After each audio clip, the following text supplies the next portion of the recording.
The morning sun barely penetrated the thick courthouse windows, casting long shadows across the wooden benches where 3-year-old Emma Martinez sat, looking impossibly small in the vast courtroom.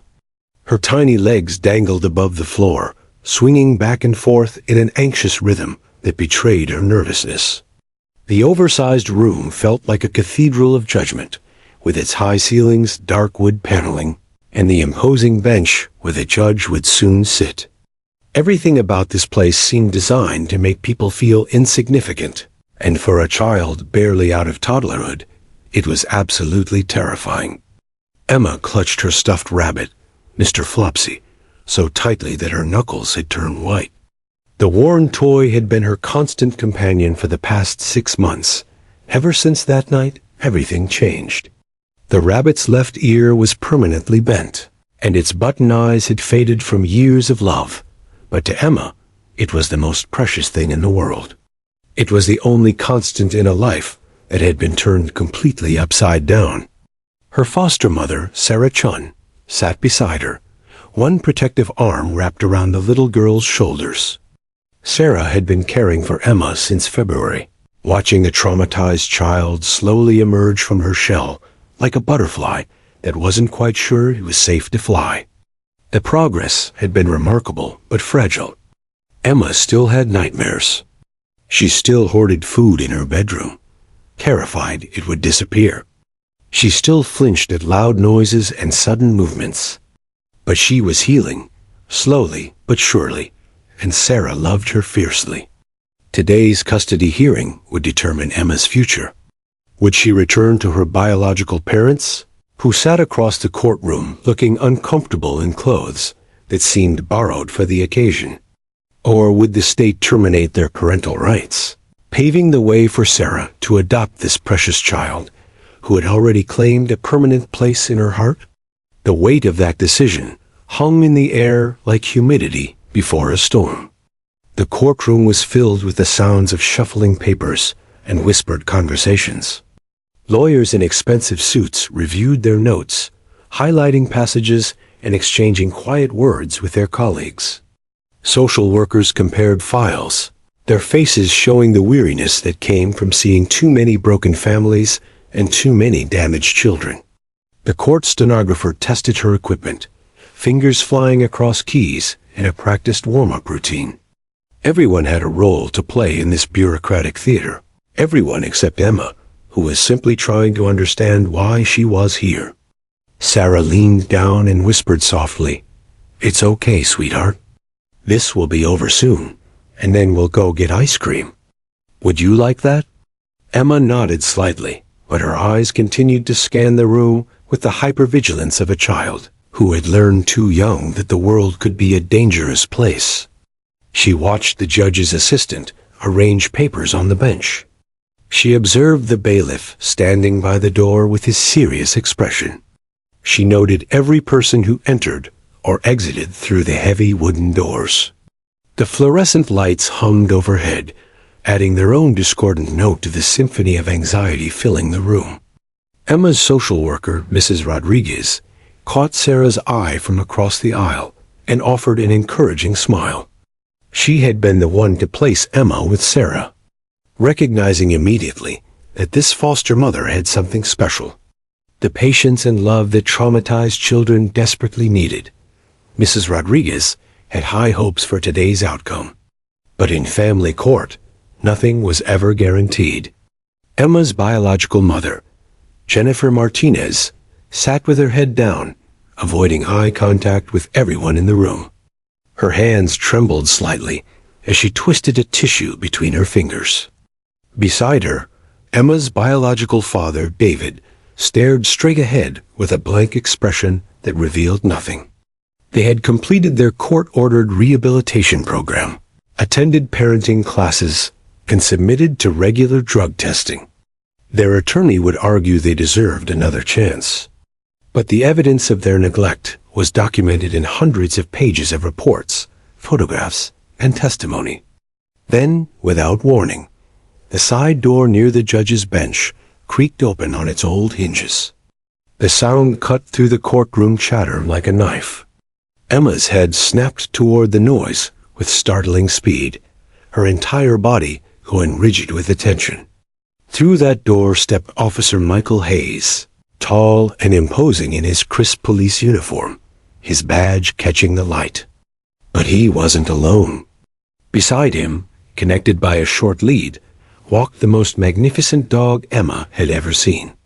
The German Shepherd moved with fluid grace, his black and tan coat gleaming with health, his pointed ears alert and forward, his intelligent brown eyes scanning the room with professional assessment. Thor was his name, though Emma didn't know that yet.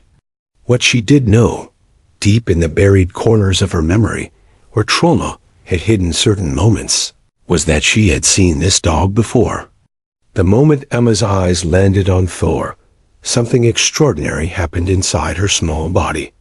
Her heart began to race, pounding so hard she could hear it in her ears. Her breathing quickened.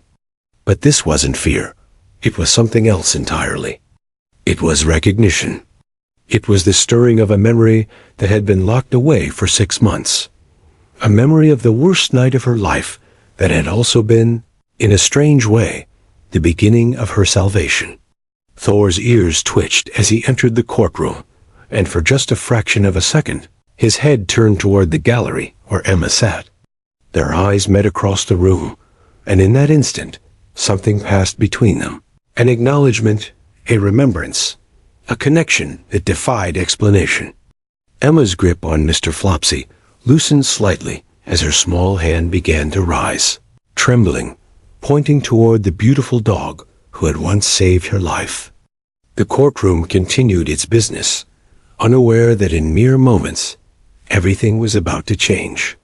Unaware that a 3-year-old girl was about to speak 2 simple words that would stop time, break hearts, and remind everyone present why they had chosen to work in a system designed to protect the most vulnerable among us. The stage was set, the players were in position, and destiny was about to unfold in the most unexpected and beautiful way imaginable. Officer Michael Hayes had walked into countless courtrooms during his 12 years on the force, but something about today felt different. Maybe it was the weight of what he was about to testify to, or maybe it was the presence of Thor by his side, reminding him of that night 6 months ago that still invaded his dreams. As he guided his K9 partner toward the witness stand, he could feel dozens of eyes tracking their movement across the courtroom floor. Thor's nails clicked softly against the polished tile, a rhythmic sound that seemed amplified in the hushed space.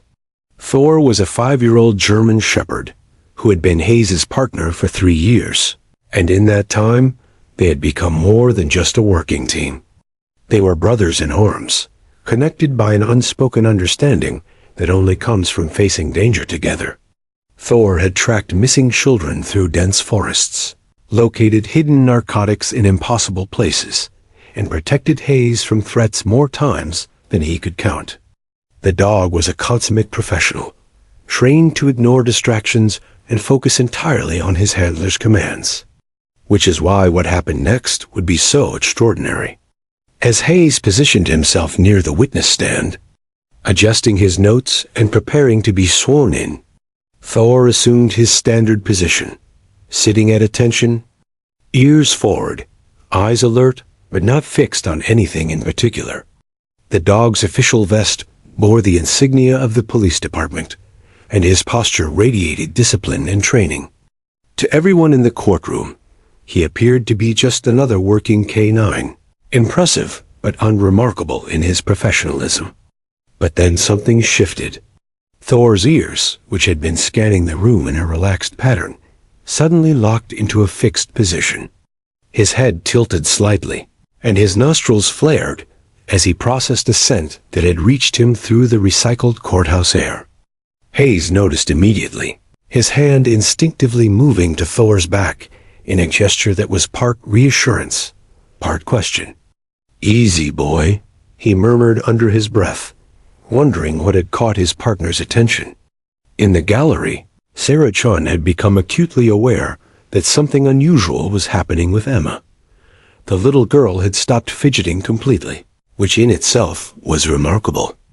Emma was a child in constant motion, a survival mechanism developed during months of neglect when staying alert had meant staying alive. But now she sat perfectly still, her entire being focused on the German shepherd across the room with an intensity that sent chills down Sarah's spine. "Emma?" Sarah whispered, leaning down to check on her foster daughter. "Sweetie, are you okay?" But Emma didn't respond. She didn't even seem to hear Sarah's voice.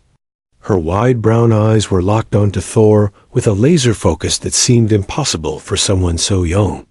Her lips had parted slightly, and her breathing had become shallow and rapid.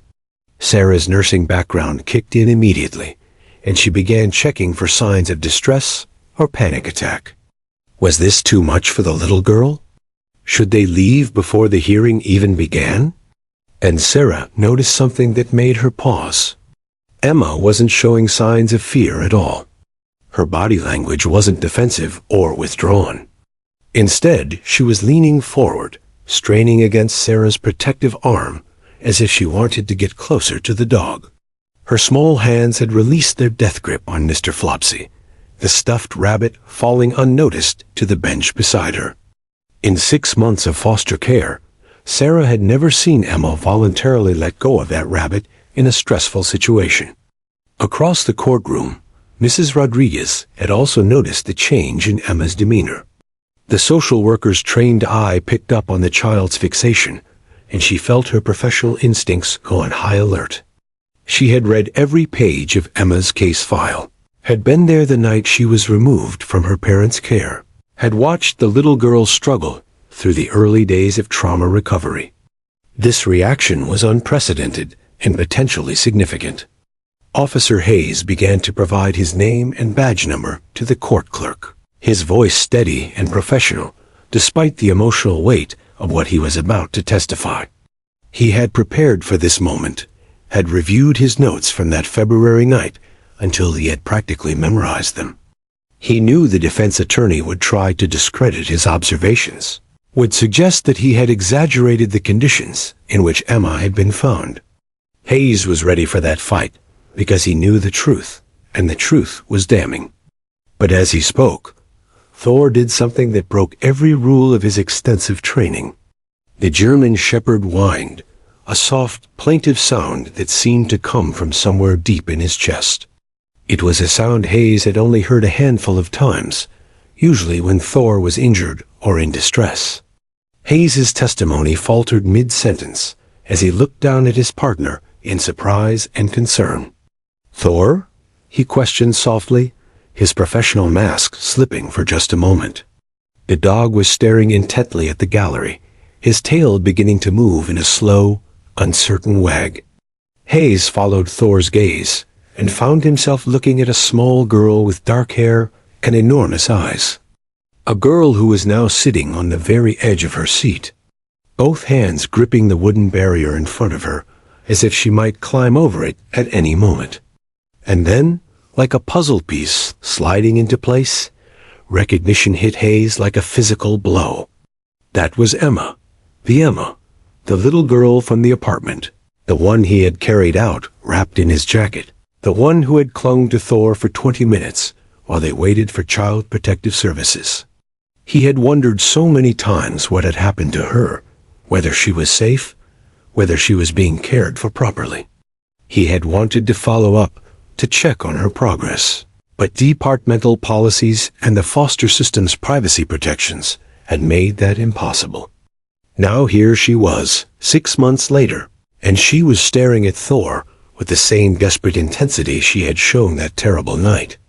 The judge was saying something, asking Hayes to continue with his testimony, but the words seemed to come from very far away. Hayes's heart was pounding so hard he could feel it in his throat. His vision blurred slightly as 6 months of worry and wonder crashed over him in a single overwhelming wave. He had rescued dozens of children during his career, but Emma had been different. Emma had broken through his professional detachment and lodged herself firmly in his heart. And clearly, miraculously, impossibly, she remembered. Emma's small hand began to rise, slowly at first, then with increasing confidence and determination. Her finger extended, pointing directly at Thor with absolute certainty. Sarah tried to gently lower the child's arm, embarrassed by the disruption, but Emma resisted with surprising strength. The little girl's mouth opened, and everyone in the courtroom held their breath without knowing why, sensing that something profound was about to happen. The moment hung suspended in time, balanced on the edge of a revelation that would change everything. Thor's tail wagged faster now, his disciplined training warring with an emotional recognition that transcended commands and protocols. Hayes stood frozen at the witness stand, his prepared testimony forgotten, his entire world narrowing to focus on one small, brave girl who was about to speak words that would shatter the courtroom's formal composure and remind everyone present of the sacred duty they had sworn to uphold. In that instant before Emma spoke, anything seemed possible, and everything was about to change. The silence in the courtroom was absolute, the kind of quiet that feels heavy and alive, pressing against your eardrums with its intensity. Every person in that room seemed to sense that something monumental was about to happen, though none of them could have predicted what form it would take. Emma Martinez, all 3 feet of her, stood up on the wooden bench with a determination that startled her foster mother. Sarah's hands instinctively reached out to steady the little girl, but she didn't try to make her sit down. Something in Emma's body language told Sarah that this moment was important, that whatever was happening needed to happen. Emma's small chest rose and fell rapidly, her breathing quick with excitement and recognition rather than fear. Her finger remained pointed directly at Thor, unwavering despite the trembling that ran through her tiny frame. The German shepherd's tail was now wagging with enough force to move his entire hindquarters. His professional training completely abandoned in favor of something more primal and pure, the recognition of a child he had comforted in her darkest hour. "Nice doggy." Emma's voice rang out, clear and bright as a bell, shattering the courtroom's tense atmosphere like a stone thrown through glass. The words echoed off the high ceilings and wood-paneled walls, carrying with them an innocence and joy that seemed almost out of place in this temple of justice and judgment. Several attorneys turned in their seats, surprised by the outburst. The judge, the Honorable Patricia Brennan, looked up from her papers with raised eyebrows, her mouth opening to request order in the court. The bailiff took a step forward, prepared to remind the gallery about proper courtroom decorum. But before anyone could speak, before order could be restored, Emma continued. Her next words were spoken with such absolute certainty, such complete conviction, that they carried the weight of truth that no adult testimony could match. "Him saved me." The grammatically imperfect sentence hung in the air like a confession, like a prayer, like a revelation.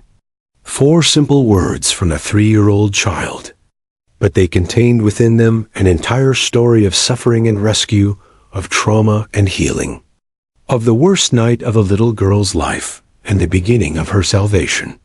The courtroom didn't just go quiet. It went completely still.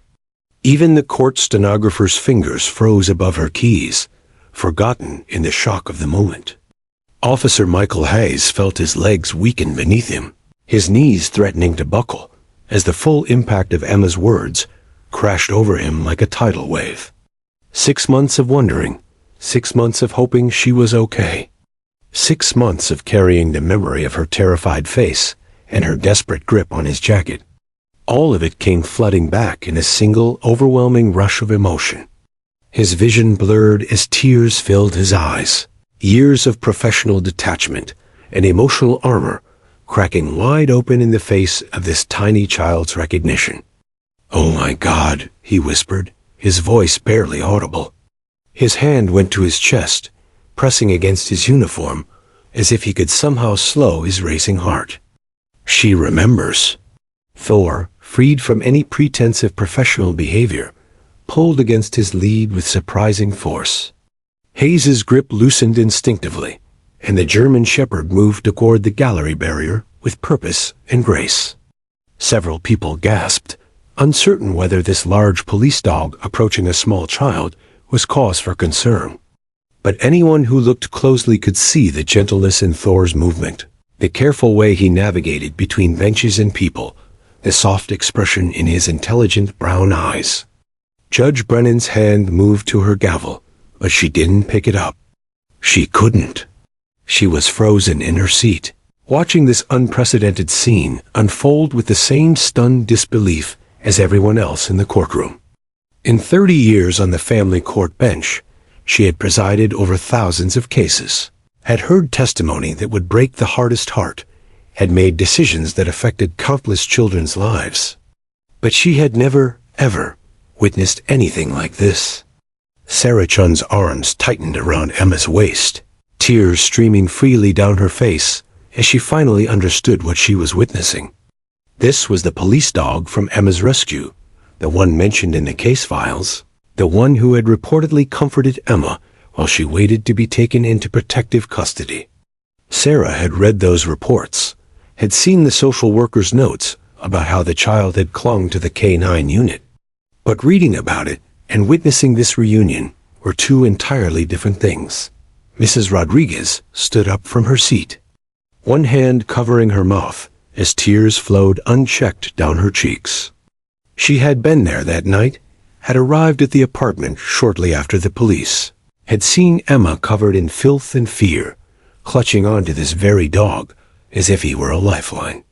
The social worker had written in her report that the child's attachment to the K-9 was notable and touching, but those clinical words had failed to capture the profound bond that had been forged in trauma.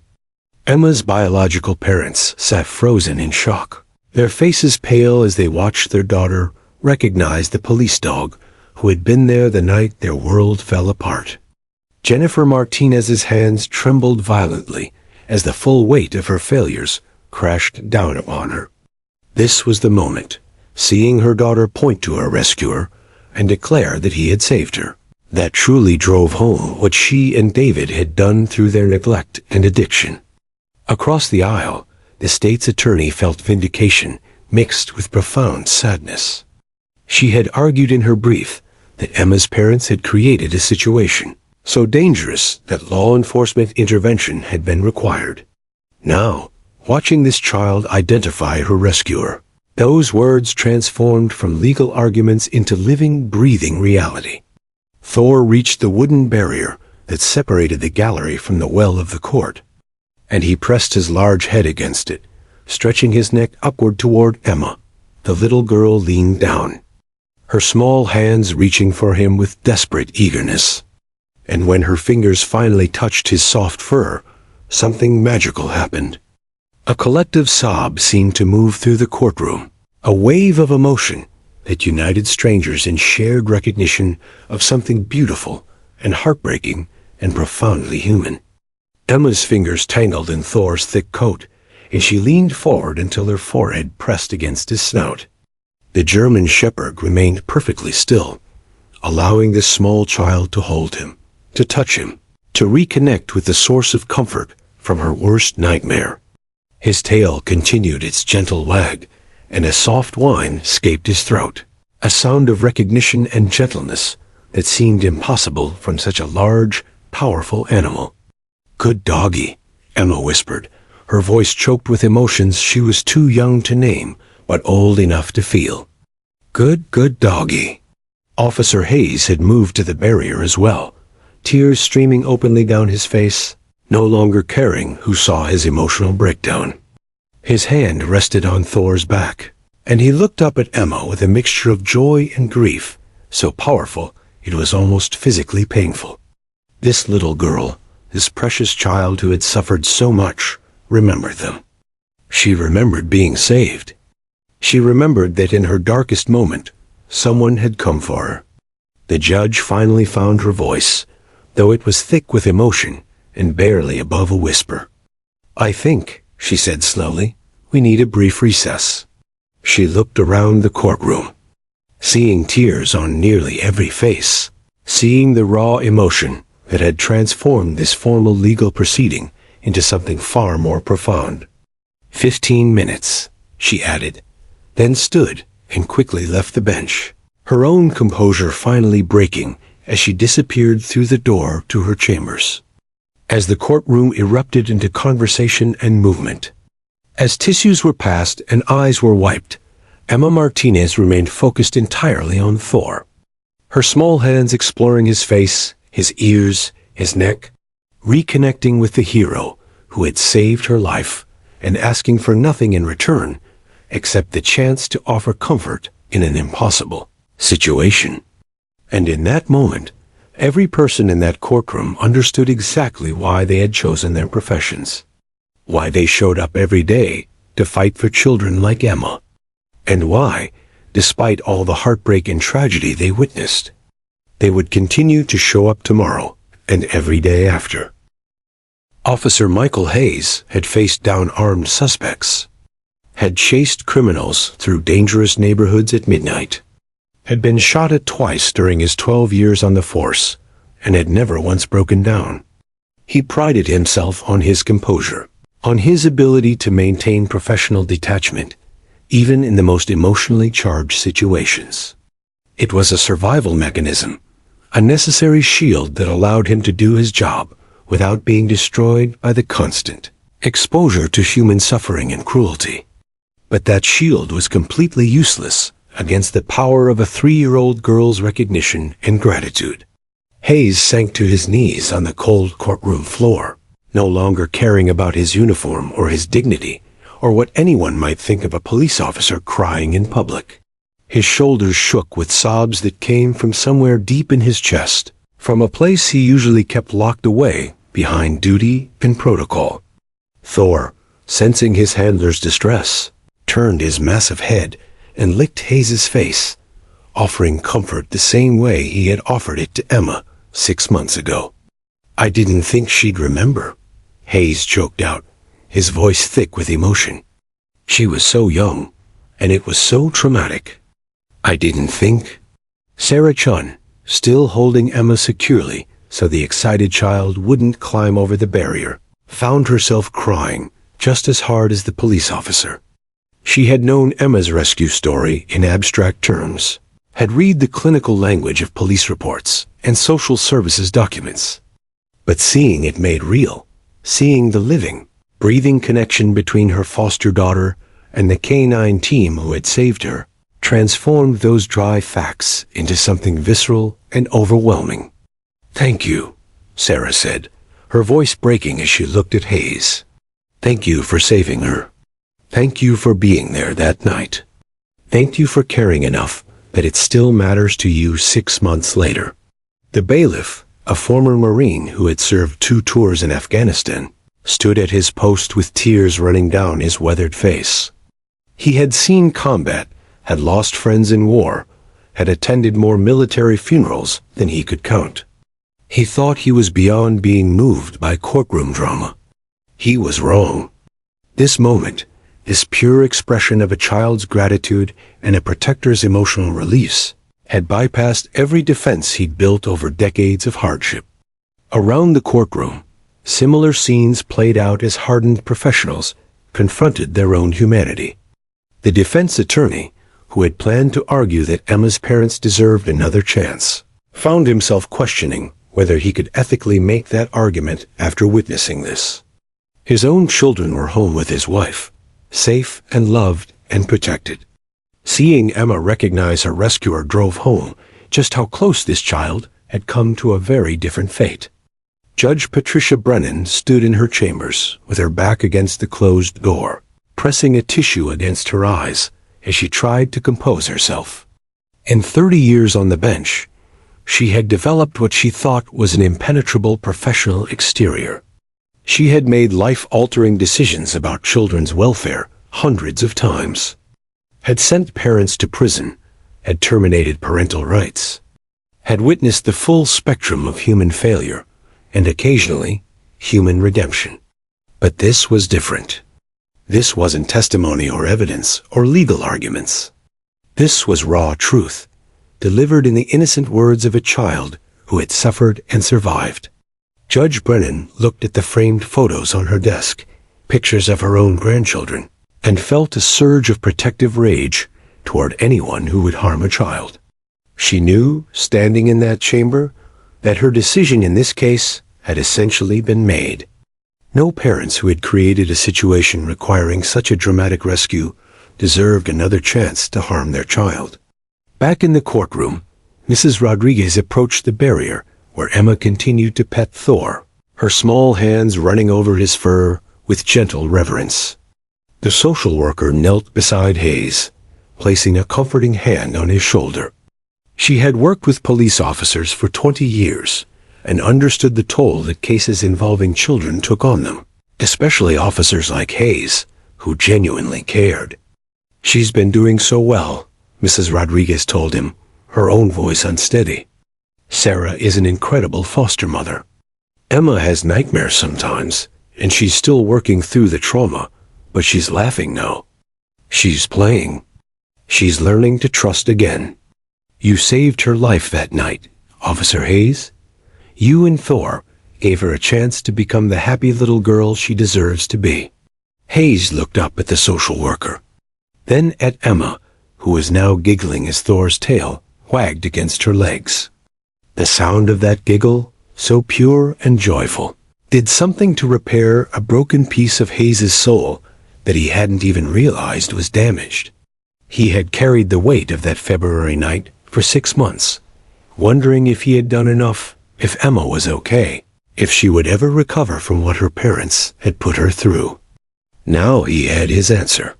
She was more than okay. She was loved, cared for, and healing. And miraculously, impossibly, she remembered that someone had come for her in her darkest hour. Thor's training had been extensive and expensive. Months of work teaching him to detect narcotics, to track suspects, to protect his handler in dangerous situations. But nobody had trained him for this moment, for the pure emotional intelligence required to comfort both a traumatized child and his breakdown-in-progress handler.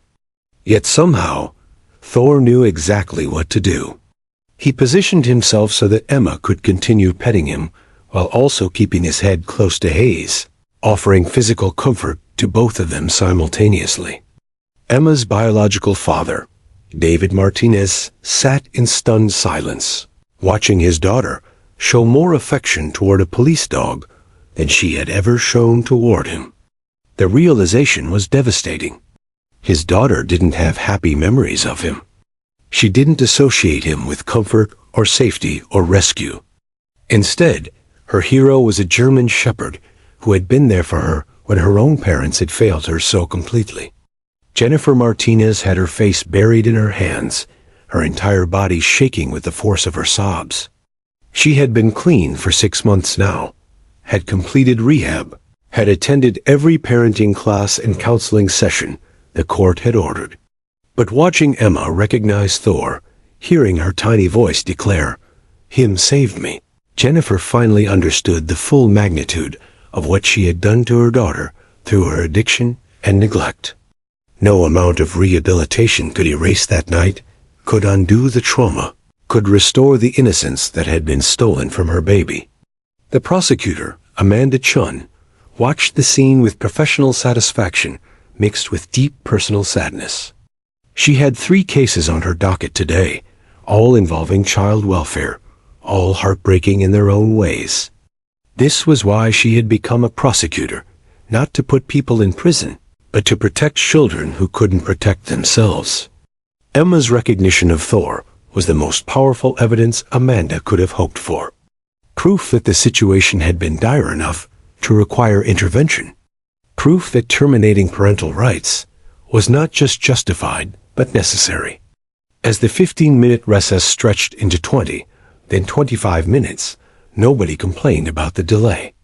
The court stenographer sat at her station, tears still wet on her cheeks, reflecting on how she would transcribe this scene. How could mere words on a page capture what had just happened?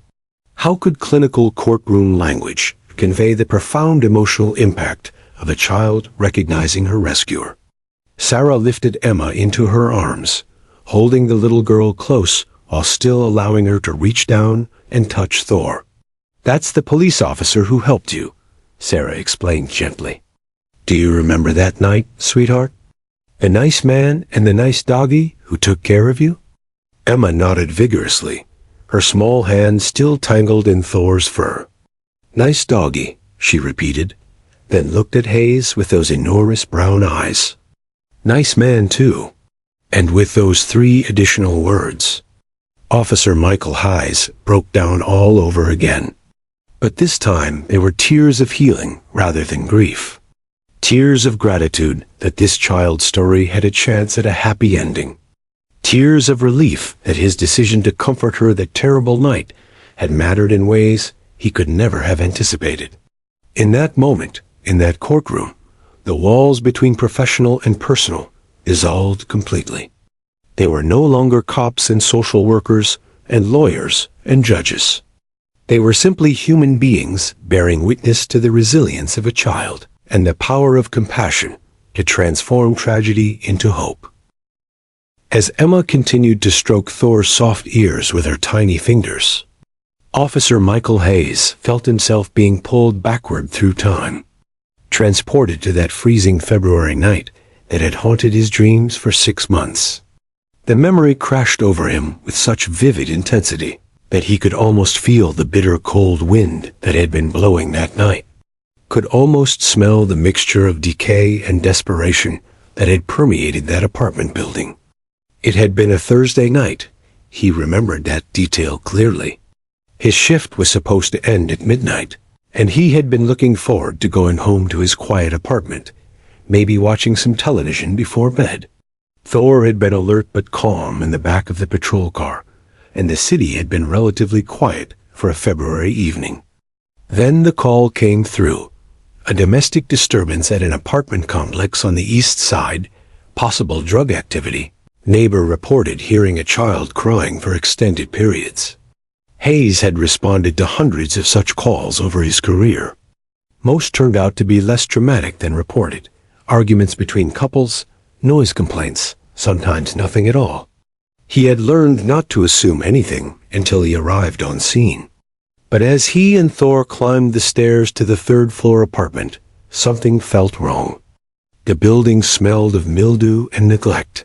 Graffiti covered the walls, and several of the hallway lights were burned out, creating pockets of shadow that made Hayes's hand instinctively rest on his service weapon. When they reached apartment 3C, Hayes knocked firmly and announced his presence. "Police, open the door." The response was immediate. Shuffling sounds, whispered cursing, the distinctive sounds of people who knew they were in trouble, trying to hide evidence. Hayes knocked again, louder this time, and Thor shifted beside him, his body language indicating that he was detecting something through the door, likely narcotics.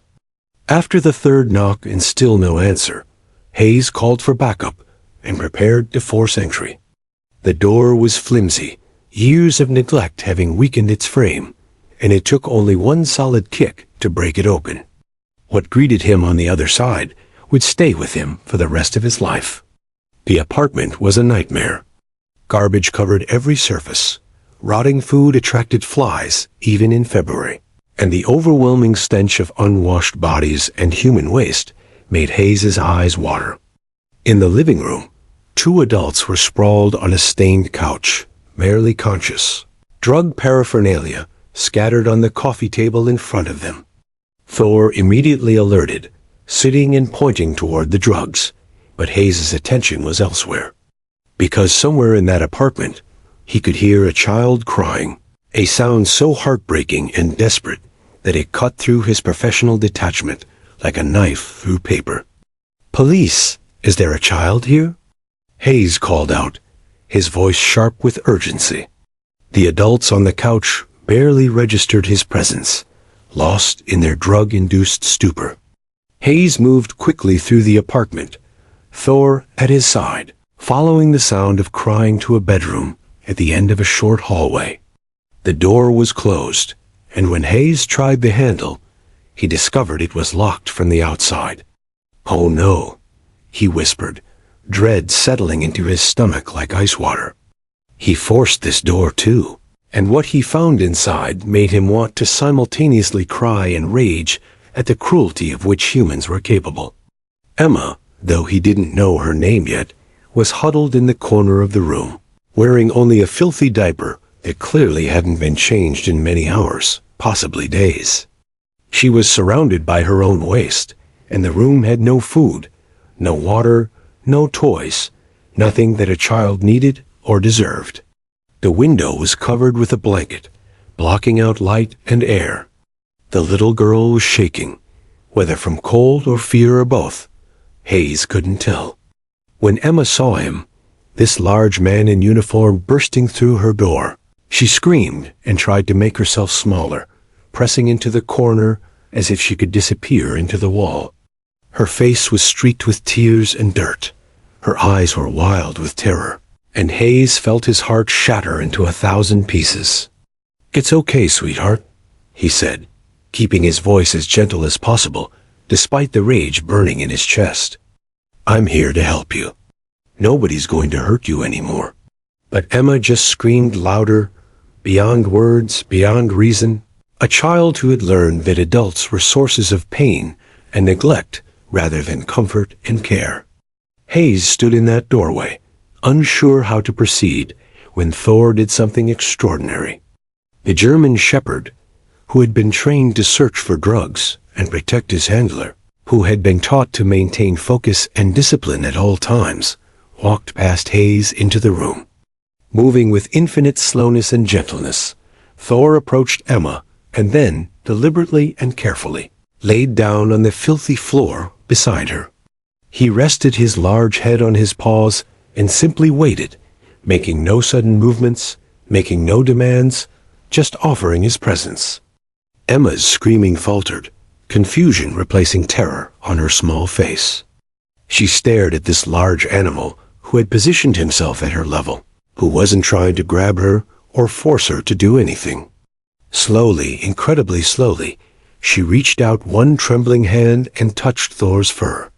The German shepherd's tail wagged once, gently, and he made a soft sound, somewhere between a whine and a sigh, that seemed to communicate safety and friendship in a language that transcended species. Emma's hand traveled from Thor's head to his neck, and then, in a movement that made Hayes's throat close with emotion, the little girl leaned forward and pressed her face into the dog's thick fur. Hayes had called for Child Protective Services immediately, then carefully entered the room and sat on the floor several feet away, giving Emma space while ensuring she wasn't alone.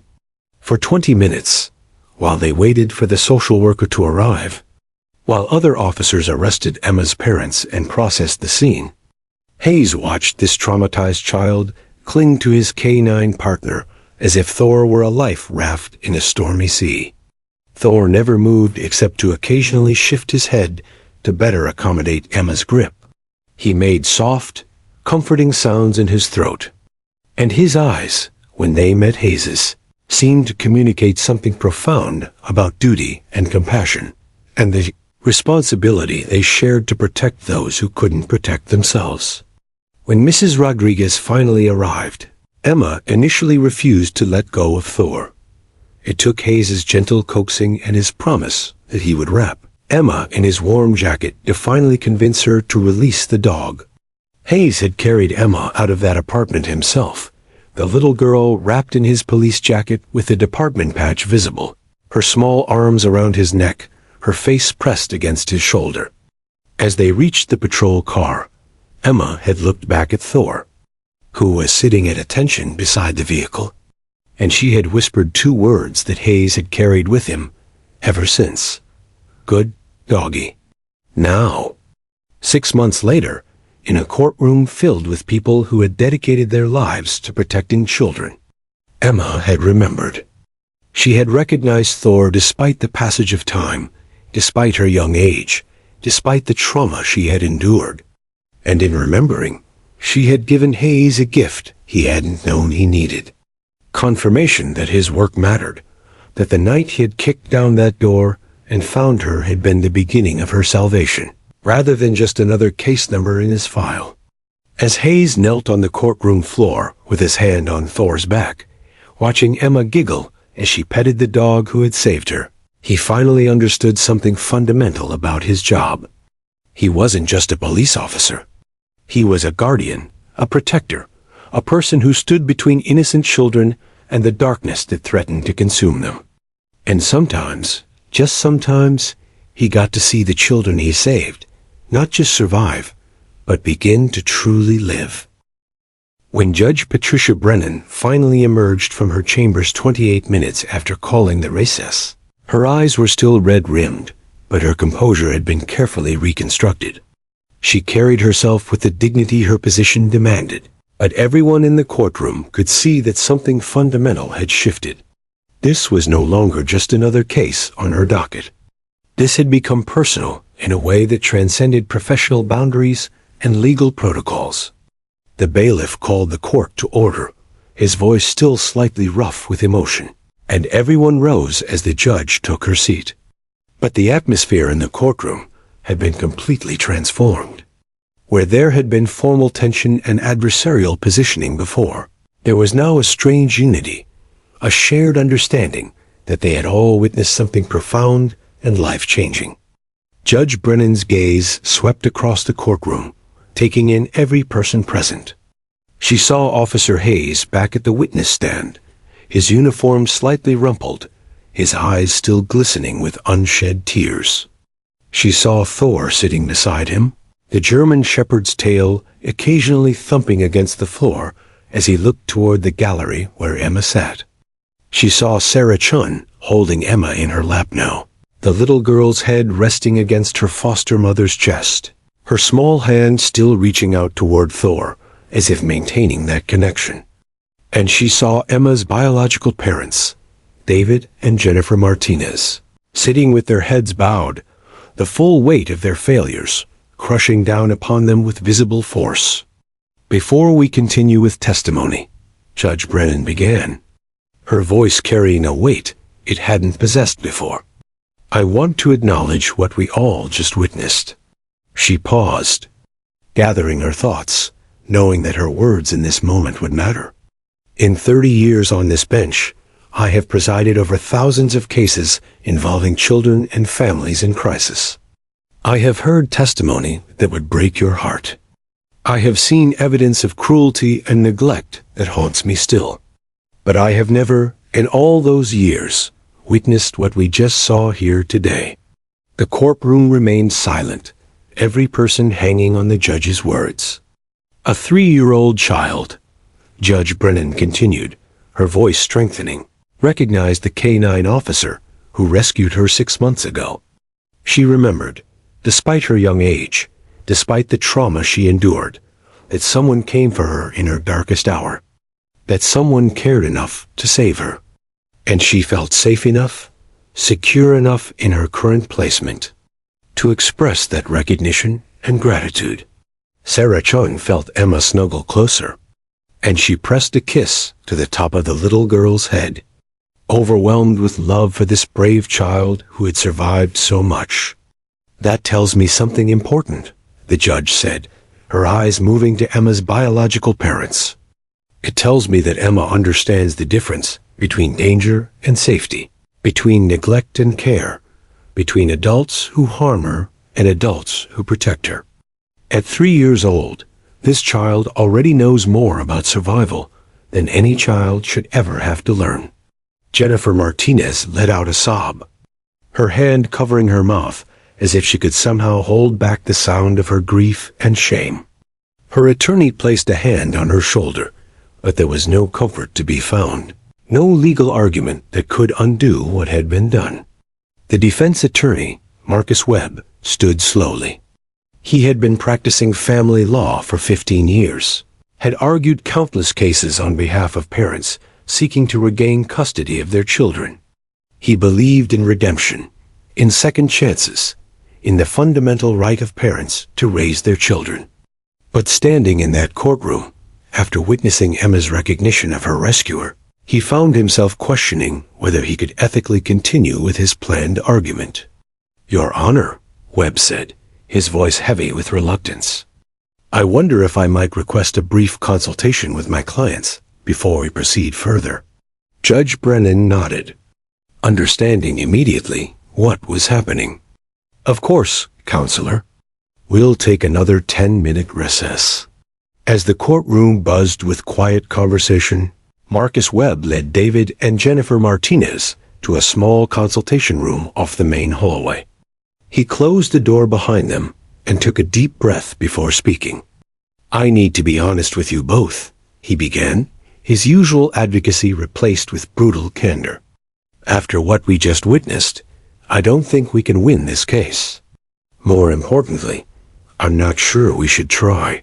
David Martinez looked up sharply. "What are you saying? You're supposed to be fighting for us." "I am fighting for you," Webb replied firmly. "But I'm also bound by ethics, and I have to consider what's truly in Emma's best interest. Your daughter just identified the police dog who rescued her from your care. She called him her savior. Do you understand the implications of that?" Jennifer was crying openly now, mascara running down her cheeks in dark streaks. "We've been clean for 6 months," she whispered. "We completed the program. We did everything they asked." "I know you did," Webb said, his voice softening slightly. "And that matters. It shows you're capable of change." But Emma was locked in a room, surrounded by her own waste, with no food or water. She was so neglected that when a police officer found her, she was too terrified to be touched. A trained police dog had to comfort her because she had learned not to trust humans. The words hung in the air like an indictment, which indeed they were. "I've reviewed the evidence," Webb continued. "The photos, the testimony, the medical reports. Emma was severely malnourished. She had diaper rash so bad it had become infected. She showed signs of long-term neglect. And today, in this courtroom, she demonstrated that she remembers being rescued from those conditions. She remembers that someone had to save her from you." David put his head in his hands. "So what are you saying? That we should just give up? That we shouldn't even try to get our daughter back?" Marcus Webb sat down across from them, his expression a mixture of compassion and firmness.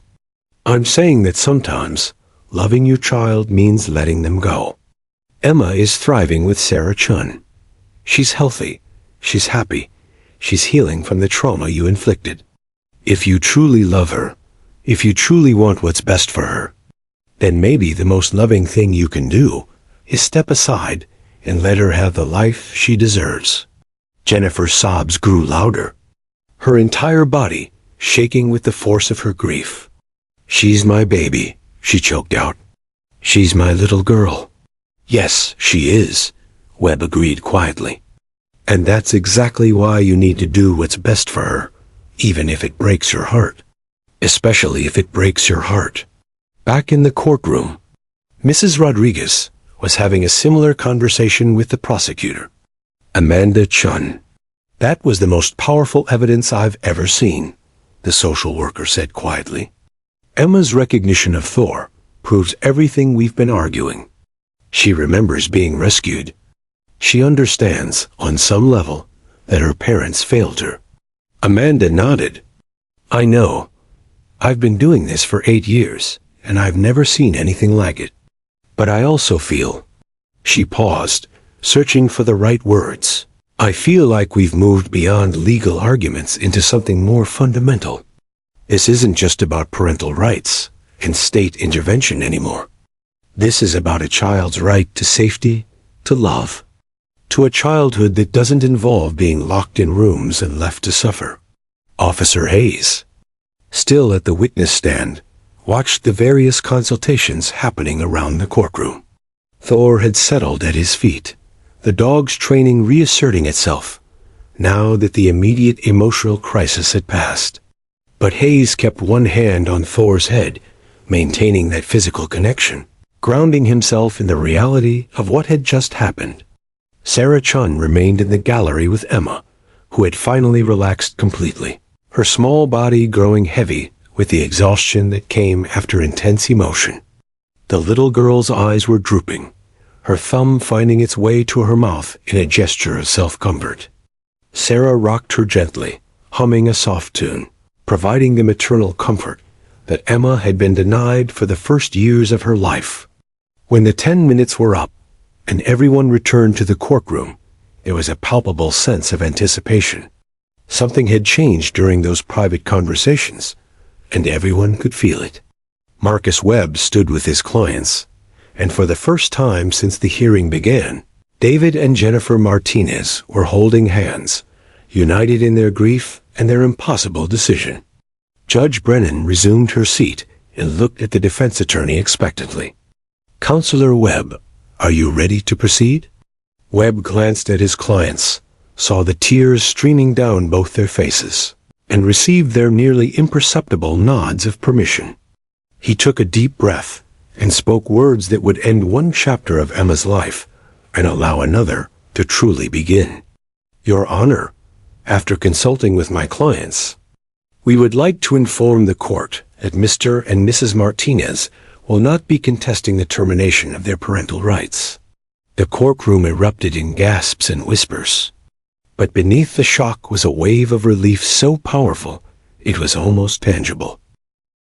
By 4 o'clock that afternoon, Emma's story had escaped the confines of the courthouse and was spreading through the community like wildfire. It started with a courthouse clerk named Patricia Gomez, who had been in the courtroom during the hearing.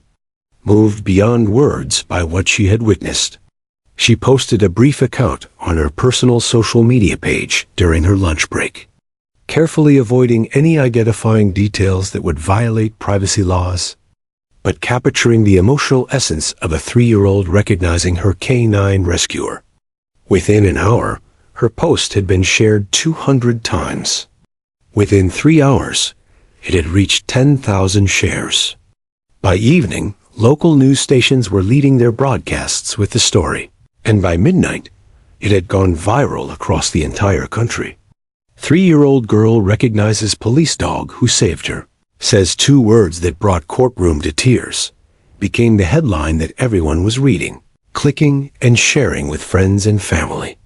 The police department's communications director, Lieutenant Sarah Martinez, arrived at work the next morning to find her voicemail completely full and her email inbox overflowing with hundreds of messages.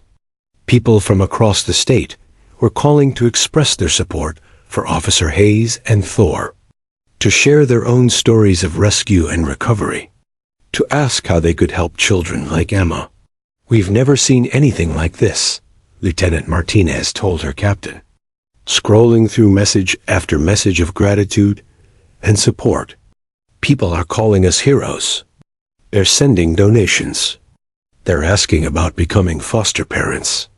One message is from a woman who said Emma's story inspired her to finally report her neighbor's child neglect situation that she'd been worried about for months.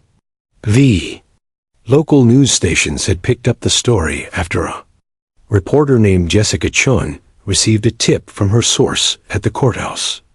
Jessica had been covering crime and courts for 7 years, and she had learned to maintain professional distance from the stories she reported.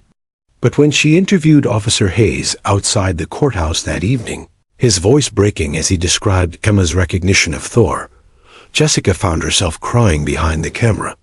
The segment aired on the 6 o'clock news, and the station's phone lines immediately lit up.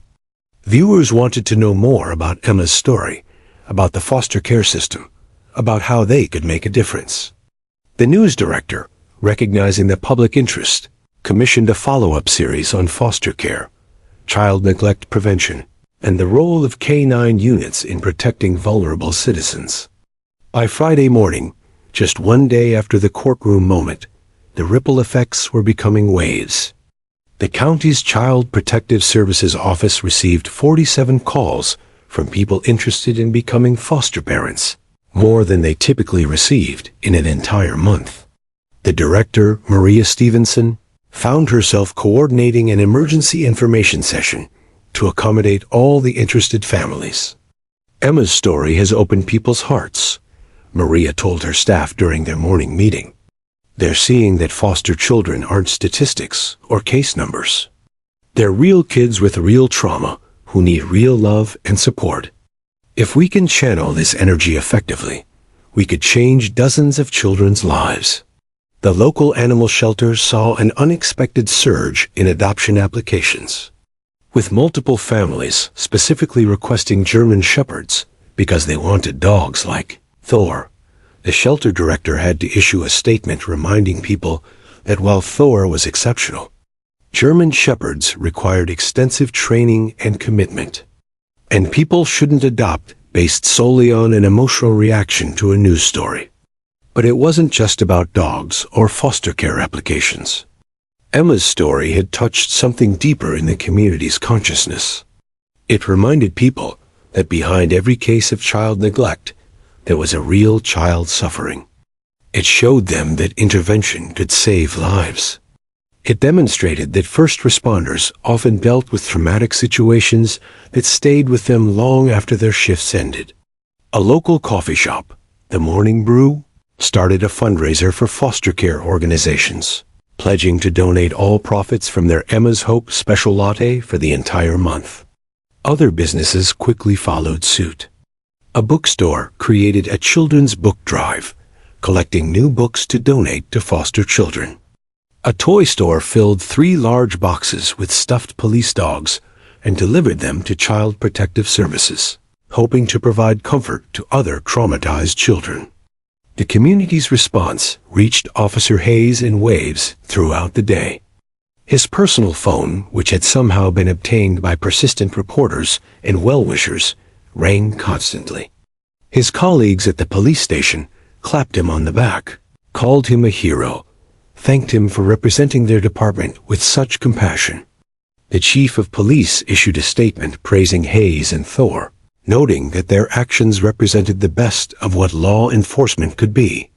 But perhaps the most touching response came from an unexpected source. Emma's elementary school, where Sarah had already enrolled her to start in the fall, reached out to create a special canine safety program. They wanted Officer Hayes and Thor to visit regularly, teaching children about police dogs, while also allowing Emma to maintain her connection with her rescuer in a normalized, healthy way. "I never expected any of this," Hayes told his partner, Detective James Morrison, as they sat in the precinct break room, scrolling through social media posts about Emma. "I was just doing my job that night. Thor and I respond to calls like that all the time. But this time was different," Morrison replied. "This time, the child remembered. This time, people got to see what happens after the rescue, that these kids can heal and thrive with the right support. You gave people hope, Mike. In a world that feels pretty dark sometimes, you showed them that good still exists." The donations were perhaps the most tangible measure of the community's response. By the end of the week, local foster care organizations had received over $75,000 in unexpected contributions. The money would fund emergency clothing supplies, counseling services, educational support, and recreational activities for foster children.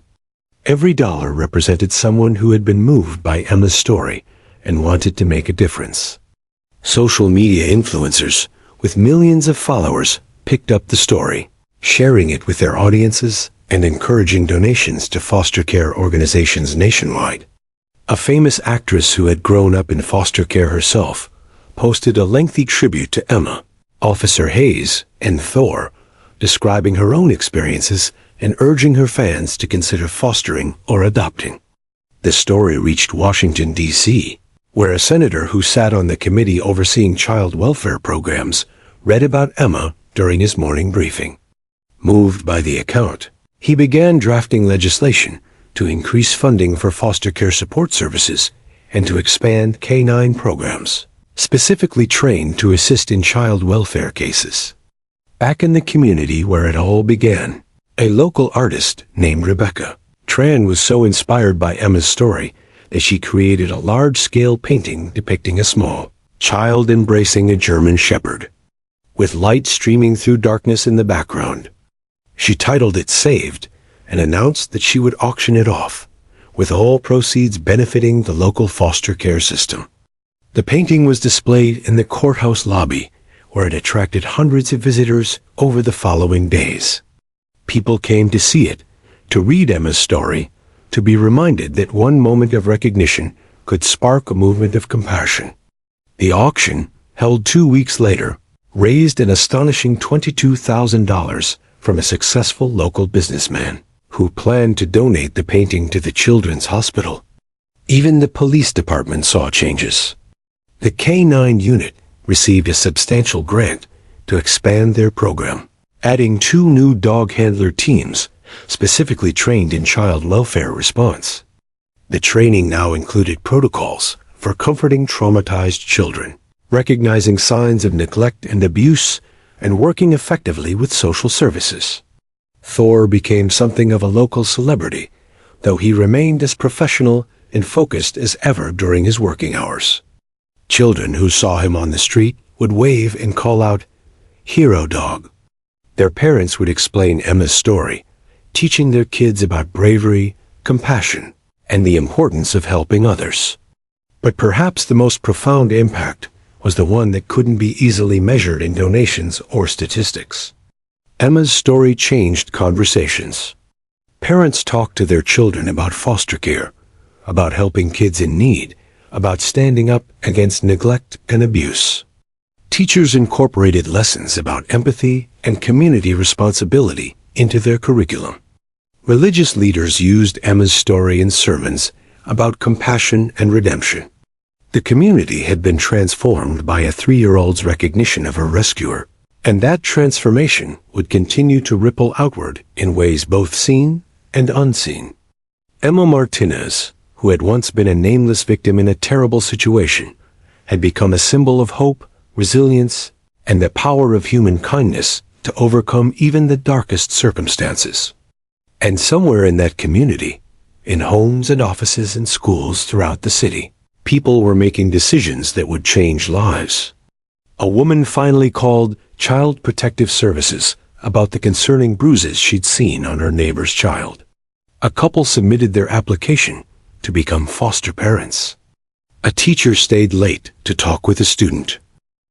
3 months after that transformative moment in the courtroom, Emma Martinez stood in front of a mirror in Sarah Chan's bedroom, wearing the most beautiful dress she had ever seen. It was white with small embroidered flowers along the hem, and when she twirled, it flared out like a princess dress from her favorite storybooks. But the best part was the pattern Sarah had special ordered, tiny German shepherds scattered among the flowers. A tribute to the hero who had changed both their lives. "You look absolutely beautiful, sweetheart," Sarah said, kneeling beside Emma to adjust a ribbon in her dark hair. Her voice caught slightly with emotion, because today was the day she had been dreaming about since the moment Emma first came into her home. Today, Emma would officially become Emma Chun, her daughter in the eyes of the law, and more importantly, in the eyes of the world. The adoption ceremony was scheduled for 10 o'clock at the same courthouse where everything had changed 3 months earlier. Judge Patricia Brennan had specifically requested to preside over Emma's adoption, telling Sarah privately that it would be one of the greatest honors of her 30-year career. "That little girl taught all of us something important that day," the judge had said. "I want to be there when her story gets its happy ending." As Sarah and Emma walked through the courthouse doors, they were greeted by a crowd much larger than Sarah had anticipated. Mrs. Rodriguez was there, of course, having followed Emma's case from the beginning. Amanda Chun, the prosecutor, had taken time off from her busy schedule to attend. Even some of the courthouse staff, who had witnessed that emotional day, had requested permission to be present, but the most important guests were waiting in a side room. And when Sarah opened the door, Emma's face lit up with pure joy. "Thor!" she shrieked, breaking free from Sarah's hand and running across the room to throw her small arms around the German shepherd's neck. Thor's tail wagged with such enthusiasm that his entire back end swayed. and he pressed his large head against Emma's chest in a gesture that had become their special greeting. Officer Michael Hayes stood beside his K-9 partner, dressed in his formal uniform, his badge polished to a high shine. When Sarah entered, he smiled warmly. Over the past 3 months, Hayes and Thor had become regular visitors in Emma's life. They came to dinner once a month, attended Emma's preschool graduation, and had even helped Sarah teach Emma about stranger danger and safety. Lessons the little girl absorbed eagerly from her trusted friend. "Ready for your big day, Emma?" Hayes asked, crouching down to the child's level. Emma nodded vigorously, her hand still buried in Thor's thick fur. "I'm gonna be Emma Chun today," she announced proudly. "And Sarah's gonna be my forever mommy." The word forever hung in the air like a promise, like a benediction, like everything that mattered distilled into a single word. Sarah felt tears prick her eyes, but these were happy tears. Tears of gratitude and love, and the overwhelming sense that everything had happened exactly as it was meant to. The adoption ceremony itself was held in a different courtroom than the custody hearing, one that was smaller and more intimate, designed specifically for these moments of joy, rather than the conflicts and tragedies that usually filled courthouse halls. Emma's new extended family filled the front rows. Sarah's parents, who had flown in from California, her sister and brother-in-law, their 2 children, who would now be Emma's cousins, and several of Sarah's closest friends who had supported her through the fostering process. When Judge Brennan entered, everyone rose, but the judge's eyes went immediately to Emma, who sat in the front row between Sarah and Officer Hayes, with Thor lying quietly at her feet. The judge smiled, a genuine expression of warmth that transformed her typically stern courtroom face. "Well," Judge Brennan began once everyone was seated, "this is my favorite part of this job.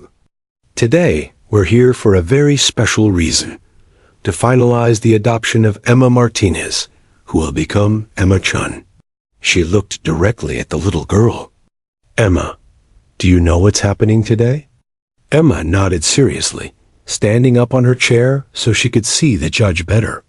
"I'm getting a forever family," she declared, and the courtroom erupted in warm laughter and a smattering of applause. "That's exactly right," Judge Brennan confirmed, her own eyes glistening.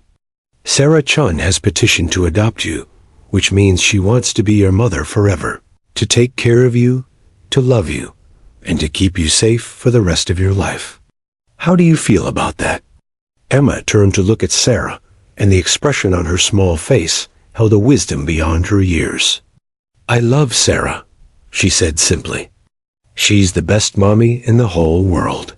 Sarah pulled Emma into her arms, unable to hold back her tears any longer.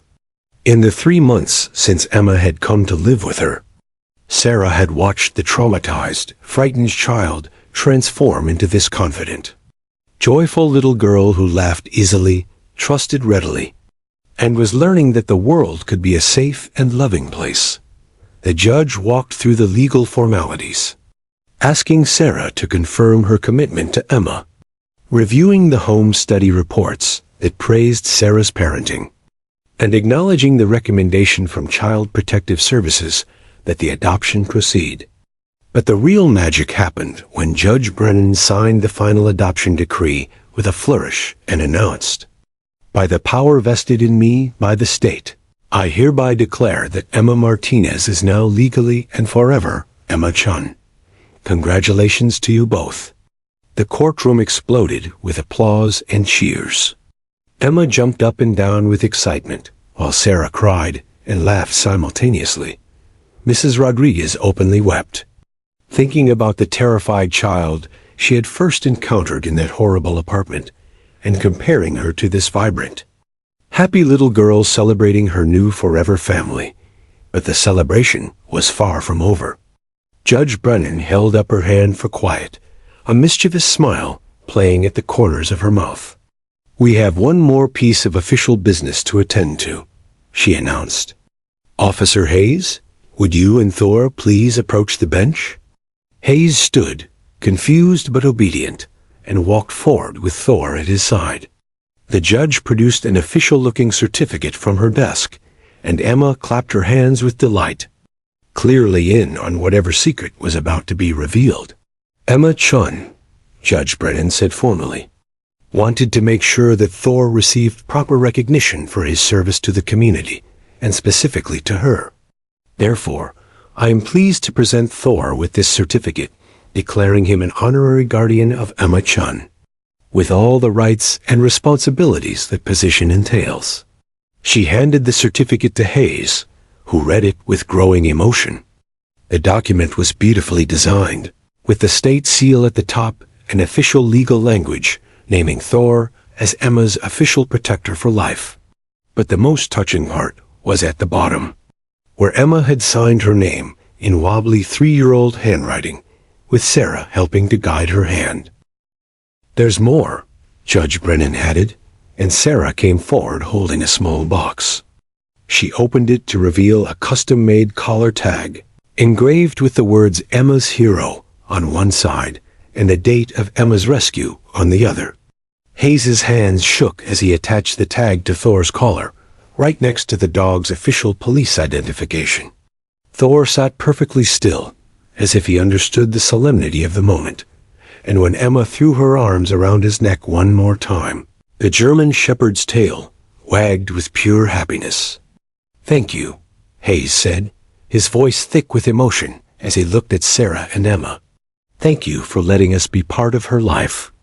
That night 3 months ago, when she recognized Thor in the courtroom, it reminded me why I do this job. And getting to watch her grow and thrive and become this incredible little person has been the greatest gift. The formal ceremony concluded, but the celebration continued in the courthouse's community room, which had been decorated with balloons, streamers, and a banner reading, "Congratulations, Emma Chun." A local bakery had donated a 3-tiered cake decorated with flowers and, at Emma's specific request, a sugar sculpture of a German shepherd on top. As Emma ran around the room, showing her new certificate to everyone and introducing people to My Dog Thor, Sarah found herself standing with Officer Hayes, watching the joy unfold. "You saved her life," Sarah said quietly. "Not just that night in February, but every day since. She needed to know that there were good people in the world, people who would protect her. You and Thor gave her that." Hayes shook his head. "No, you gave her that. We just opened the door. You walked through it and gave her a home, a family, a future. That takes a special kind of courage and love." Across the room, Emma was explaining to Judge Brennan, with elaborate hand gestures, about the monthly visits from Officer Hayes and Thor. "And sometimes," Emma was saying, "Thor brings me his toys to play with. And Officer Mike teaches me about being safe, and we read books together." The judge listened with rapt attention, asking questions and laughing at Emma's animated responses. This was the part of her job that sustained Judge Brennan through the difficult cases and heartbreaking decisions. Seeing a child like Emma not just survive but thrive. Not just escape trauma but transform it into strength. As the afternoon wore on and Emma began to tire, Sarah scooped up her daughter, and prepared to head home. Emma insisted on one last hug with Thor, wrapping her small arms around his neck and whispering, "Thank you for saving me. Thor, you're the best hero dog ever." Thor's tail wagged, and he licked Emma's cheek gently, making her giggle. Hayes stood beside his partner, one hand resting on the dog's head, watching this little girl who had changed his life just as surely as he had changed hers. As Sarah carried a sleepy Emma toward the door, the little girl looked back over her mother's shoulder and waved at Officer Hayes and Thor. "See you next month," she called out. "Don't forget. We're going to read my new book about police dogs." Hayes waved back, his heart full in a way he had never experienced before. "We wouldn't miss it for the world, Emma. We'll be there." And as Sarah Chun walked out of the courthouse with Emma Chun secure in her arms, surrounded by family and friends who loved them both, everyone present understood that they had witnessed something rare and precious. A story that had begun in darkness and ended in light. A child who had been lost and was now found. A family that had been formed not by biology, but by love, courage, and the unbreakable bonds forged in the worst of times and celebrated in the best. Emma's journey from that horrible apartment to this moment of joy had been witnessed by a community, and that community had been changed by her story. She had reminded them that every child deserved to be saved, every trauma survivor deserved a chance to heal, and every ending could be transformed into a new beginning. 3 months earlier, a 3-year-old girl had pointed at a police dog and said 2 words that brought a courtroom to tears. Today, that same little girl had a forever family, a future full of possibility, and the knowledge that she was loved, protected, and valued beyond measure. And somewhere in the city, other children were being helped because Emma's story had inspired people to action, to compassion, to care. It was, in every sense of the word, a happy ending. But more than that, it was a beautiful beginning.